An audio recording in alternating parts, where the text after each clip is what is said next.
Assalamualaikum warahmatullahi wabarakatuh. Kembali lagi dengan saya Muhammad Fauzan Rabbani.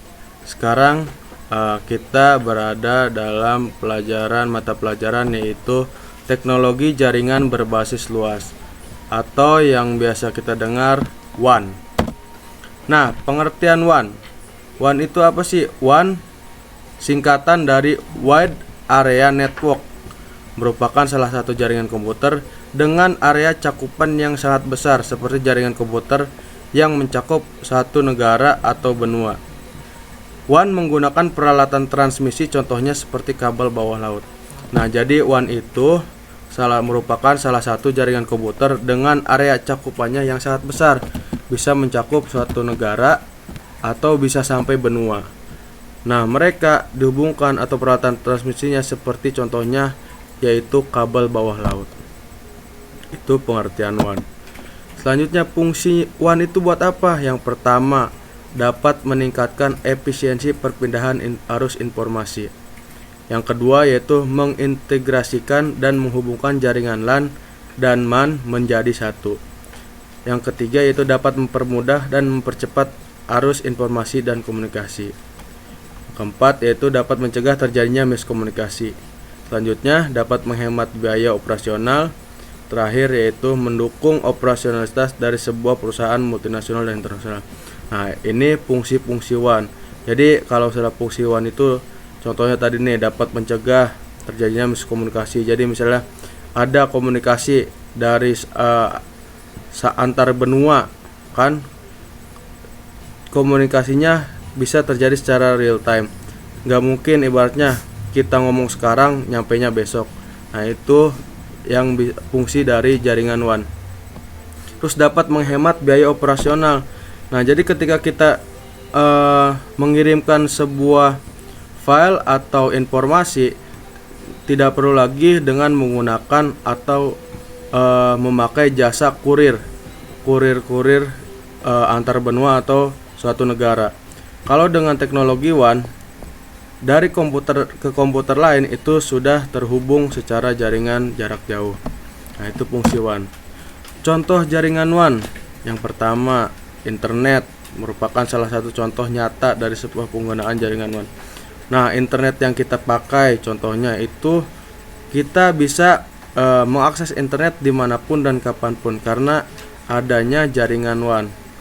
Yang kedua yaitu jaringan WAN dapat menghubungkan komputer antar gerai Indomaret. Nah, contohnya Indomaret kan ada di Indonesia nih. Jadi komputer-komputer yang ada di Indomaret Indonesia itu sudah terhubung semua berkat jaringan WAN. Selanjutnya ada lagi jaringan WAN yang bisa menghubungkan antara kantor pusat dan kantor cabang. Misalnya contohnya di bank. Misalnya Bank BRI nih punya kantor cabang yang ada di Cikarang, kantor unit desanya ada di mana, misalnya di Kertasari.